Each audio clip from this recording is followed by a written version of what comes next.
Please subscribe to Face TV Africa and turn the notification on. Face TV Africa, ẹ jọ̀ọ́ subscribe hete. Face TV wòsùwòbí. Ẹ kú dédé àkókò yìí orí ìkànnì Face TV Africa òun ni àwàyé ohun tí a máa gbé yẹ̀wò lónìí òun ni ọ̀rọ̀ Hafsat Lawal tí afa kan pa afa Abdulrahman yẹn ní Ìlọrin. Ṣé rí ọ̀rọ̀ yìí ti ń Ọlọ́run ló ní pé ọwọ́ tẹ àfà yìí torí ọ̀pọ̀lọpọ̀ àwọn àfà yìí torí la máa ń sọ wípé kò ń ṣe gbogbo àfà o ẹ má jẹ́ ká sọ nǹkan tí a bá rí kò ń ṣe gbogbo àfà torí ọ̀pọ̀lọpọ̀ àfà yìí míì wà tó jẹ́ pé iṣẹ́ Ọlọ́run nìkan ló gbé dání ohun tọ́jẹ̀ ń ṣe ó tó wọn jẹ àmọ́ tẹ́ bá wo àwọn àfà tó wà lóde ńsìn kárí mi ti pọ̀ jù èmi ni wọ́n ti ẹ̀ pọ̀ nílọrin yẹn tó jẹ́ pé kò ń ṣe pé wọ́n pọ̀ nílọrin tó jẹ́ àwọn àfáà tó ń fìyàn ṣòwò àwọn àfáà tó jẹ́ kárí mi ni mò ń sọ o torí àwọn ẹlòmíì lè bẹ̀rẹ̀ sí wá sí kọ́mẹ́ntà kan ní àsọ pé àwọn àfáà tó pọ̀ ló ń ṣògùn ó lọ àwọn àfáà tó da ọ̀pọ̀ nílọrin àmọ́ àwọn àfáà kárí mi tó jẹ́ àwọn ọ̀dọ́ àfáà tó yẹ pé they are still under 30-35 but wọ́n ready àti because of they have money kò sẹ́ni tó mọ source owó wọn ẹ wo rú àfáà tó pa Hafsat Lawal yìí sìn kí ni ká ti gbọ́ ṣe rí to me government ní láti regulate àwọn nǹkan tó fà á nìyẹn tí tó fi dàbí wípé àwọn alùsùnà àti olúwo fìwò wọ́n fẹ́ máa fi kíní yẹn kẹ ẹjọ́ ṣẹ́ nìyí ń sìn ṣó pé rẹ̀ ń babaláwo ń sìn àbí àfà ló pé rẹ̀ kẹ́ lè mọ̀ wípé kò ń ṣe àwọn oníṣẹ̀ṣe torí ọ̀pọ̀lọpọ̀ àwọn èèyàn tó bá ti lè káyàn kan tó ń ṣògùn báyìí oníṣẹ̀ṣe ló máa fojú sí lára bẹ́ẹ̀ sì ni kẹ àwọn àfáà tó jẹ́ pé àwọn pásítọ̀ tó jẹ́ pé wọ́n very corporate ni wọ́n tẹ́ bá wo nǹkan tí wọ́n so sábẹ́ aṣọ ẹ máa believe pé no eléyìí kò possible bóyá wọ́n edit ẹni. That is who they are and there are many in this country and not afa alone both afa pastors àwọn oníṣẹ̀ṣe náà the same thing. But nínú gbogbo àwọn tá kà sílẹ̀ yìí àwọn kankan wà ńbẹ̀ a majority ló wà ńbẹ̀ tó dáa ẹ wo bó ṣe Hafsat yìí sìn àwọn òbí ẹ̀ rán lọ pé kó lọ ṣàṣeyọrí níléèwé now for those people blaming Hafsat Lawal pé kí lóun náà wà lọ́dọ̀ àfà kí ló ṣe she is a mature person now àṣà àwáyàn tó máa fẹ́ ó ṣàti bàlágà torí àwọn ẹlòmíràn kọ jáde wọn kọ sọ̀rọ̀ wípé kọ́ṣà lè gbọ́ tí wọ́n ẹjọ́ ṣé Hafsat Lawal yẹn ṣé kò mature tó láti lọ́kọ ni ibi ayé ta wà yìí anywhere lèyàn ti lè pàdé ọkọ èèyàn anywhere ló lè ti pàdé ìyàwó ẹ̀ àìmọye tó yẹ pé online ni wọ́n wà tó ti pàdé ara wọn tó jẹ́ fẹ́ra wọn tó jẹ́ everything jẹ́ wà okay kò túmọ̀ sí pé àwọn tí wọ́n pàdé partner wọn ní online kò túmọ̀ pé oríṣekúṣe ni wọ́n no mo gbọ́ ọ̀rọ̀ bàbá yìí mo gbọ́ ọ̀rọ̀ máa play ọ̀rọ̀ bàbá Hafsat yìí fún wa máa jẹ̀ tún play ọ̀rọ̀ àfà gangan àfà tó pa èèyàn yìí tó lóhun kọ́ lóhun pa àmọ́ òun lòun kun ẹ gbọ́rọ̀ tó jáde lẹ́nu àfà ajẹ́mọ́ máa sọ pé èèyàn Ọlọ́run ni wá nítorí ọ̀pọ̀lọpọ̀ àwọn èèyàn ẹ má jẹ́ ká sọ pé torí pé ní jẹ́ ní Ọlọ́run bí ó ti pera ẹ̀ lẹ́ òun ló pera ẹ̀ lẹ́ni Ọlọ́run ìwọ ò mọ̀ bóyá ní Ọlọ́run ni so ọ̀pọ̀lọpọ̀ àfà àbí pásítọ̀ tó bá pera wọn lẹ́ni Ọlọ́run fún yín ẹ má gbẹ́kànlé wọn totally ẹ wà very suspicious ẹ̀yin náà ẹ máa fura so to me èmi ò ní blame Hafsat Lawal yìí pé oníṣekúṣe ni no ó wà mature láti ní boyfriend so wọ́n jẹ́ lè pàdé online lóòótọ́ ó jẹ́ wà lọlé gẹ́gẹ́ bí pókẹ́ ní ìmú láìkẹ́ ẹ̀ ṣé ó mọ̀ wípé ó máa fòun ṣe nǹkan ni àwọn ẹlẹ́mìí bọ́ta wọ́n ló ní ṣekúṣe ni nǹkan tó ń wá ló ń rí kíní kan náà ẹ má yẹ ká máa ṣe bẹ́ẹ̀ máa sọ̀rọ̀ mo gbọ́rọ̀ tí bàbá yìí sọ ẹ̀rù jẹ́ bà mí kéèyàn máa fi la ilaha illallah ṣe rí nǹkan tẹ́mi kan máa sọ fún wa ní pé ẹ jẹ́ ká wà extremely careful pẹ̀lú ẹni tó bá pèrè ẹ̀ lẹ́ni Ọlọ́run àwọn tó bá sọ pé àwọn da ẹni tó bá ti ń paint ara ẹ̀ pé òun da irú èèyàn bẹ́ẹ̀ ni kẹ́ máa fura sí ẹni tẹ́ bá ti rí pé ájú ẹ ti pọ̀ jù ó máa ń dá gbogbo ìgbà ní ẹ fura sí. Ọ̀pọ̀lọpọ̀ àwọn ẹni Ọlọ́run tó ń pè àwọn pásítọ̀ àti àáfà yìí, most of them wọn Ọlọ́run lọ́kàn fi bojú, ohun tó wà lábẹ́ wọn ó worst ju nǹkan ẹ̀mí lọ. Ìtorí ẹ̀ máa ń sọ fún wa, lèmi ò ṣe sọ pé èmi ò sí nínú ìjọ kan, alùsùnnà kan lélẹ̀, ẹ̀kọ́dìríyà lélẹ̀, tìjàníyà lélẹ̀, mi ò sí nínú ìjọ kankan ju pé I'm a Muslim. Torí ọ̀pọ̀lọpọ̀ wọn ó ní nǹkan tí wọ́n rí nínú ìjọ tó dá sílẹ̀. Ẹ wo gbogbo àáfà tí àáfà yìí tó ti fìdọ̀tí hẹ́ lára sìn, ó jẹ́ kún odindi èèyàn, ó ní okọ̀ kún ni, kò ń ṣe pé wọ́n ló pa. Ẹ wò, ẹ jẹ́ ká play video bàbá tó bí Hafsat Lawal yìí, ká ṣe wá play video àáfà yẹn gangan, ẹ jẹ́ ká play ẹ̀.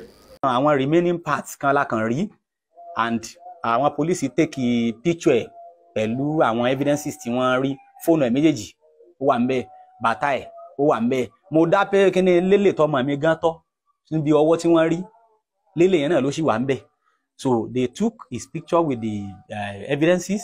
Orúkọ mi ni Ibrahim Lawal Adefalu, tí mo jẹ́ bàbá Hafsat Lawal Yetunde Adefalu, tí a discover lánàá ní ọjọ́ Jímọ̀ wípé àlùfáà kan Abdulrahman lórúkọ rẹ̀ ń jẹ́, ó ṣekú pa nílùú Ìlọrin.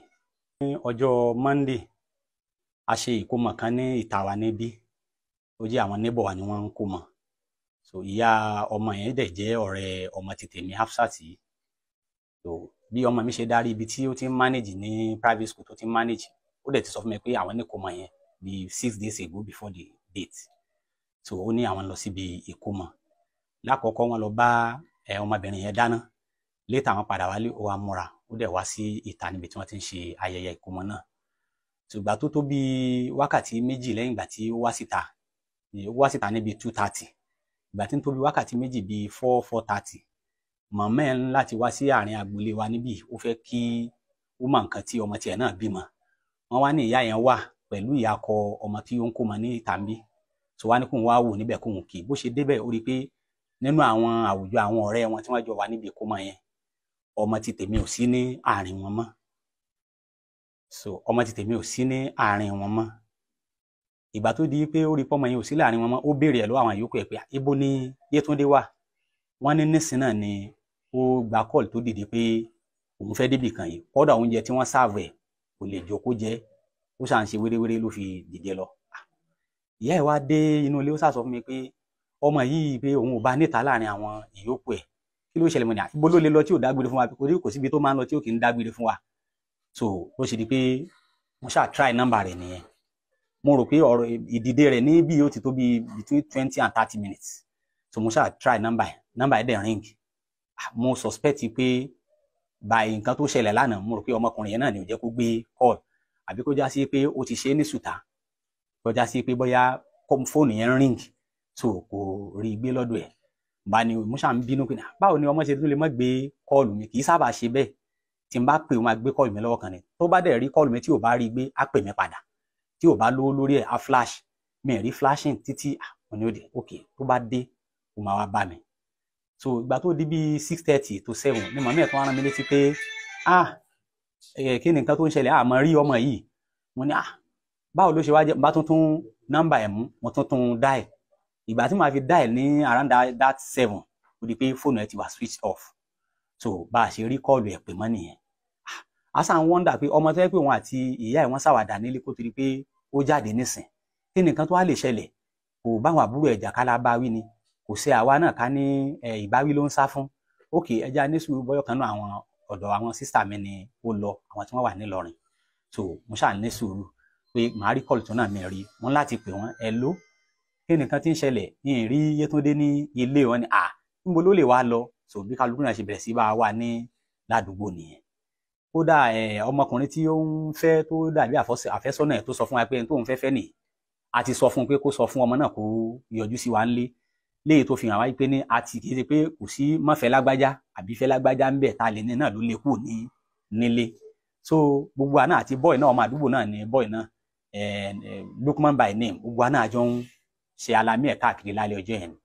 Àṣà ní òkè ẹja ní sùúrù dàárọ̀, bóyá ó pẹ́ níbi tí ó lọ, ó lè padà darí sọ́dọ̀ àwọn ọ̀kan nínú àwọn sísítà mi náà pé ó máa rán wọn lẹ́lẹ́bẹ̀ torí ìwé náà máa ń wáyé bẹ́ẹ̀ tọmọ bá ṣẹ̀ á sà wá àwọn tí ó bá bẹ ẹ̀bẹ̀ so títí àárò oorun yẹn sùn náà mọ́jú tá a bá ti gbọ́wọ́ ẹsẹ̀ lóru báyìí táwọn ọlọ́dẹ wa gan bá ń kọjá àárò pípé òun ló fẹ́ wá kanlẹ̀kùn ni ìgbà tó di láàárọ̀ tá a rí mo ṣáà gun wọ́n ti sọ fún dáàdì wa ní old man mi lókè pé awáyé tó dé ní alẹ́ àná àrí nǹkan kan wọn náà ṣáà wá sálẹ̀ láàárọ̀ kí ló ń ṣẹlẹ̀ àní òkè kí ni nǹkan tí a rò pé a lè ṣe wọn á ní òkè á lọ sí police station àwa láti ẹ̀sọ́ wọn á lọ sí police station àwọn advice wa tọ́rọ́ ti ṣe chairman PCRC rí ní Surulere B division pé ó máa tó bí 24 hours kí wọ́n tó lè declare ní missing pé ká jí ó pé bí 24 hours tó bá pé 24 hours tá a bá wá gbọ́ mo kọ́ ẹ̀ so a lè wá lọ sí police station nígbà yẹn ṣùgbọ́n tó di bí 24 hours bí between 4-4:30 so bá ṣe gbéra ni a bá lọ sí C division of Nigerian Police ní Ọjà Ọba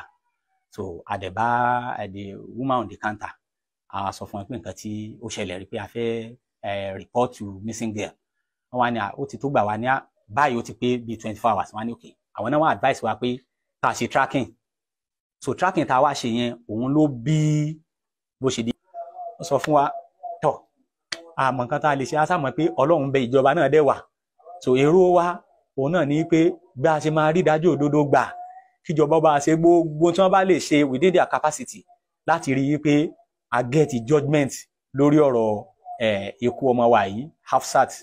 Jákè kó bẹ̀ yá. Àwọn yẹn iṣẹ́ òun ló ṣe. Skúl ló lọ.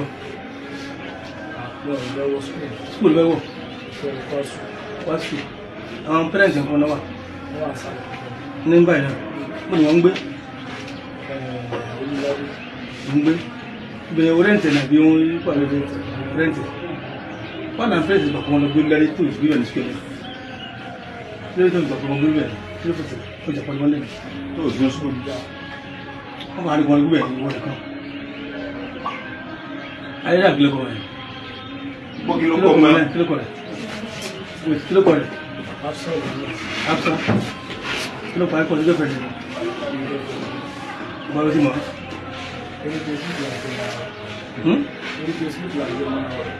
Separado ali também no grupo não.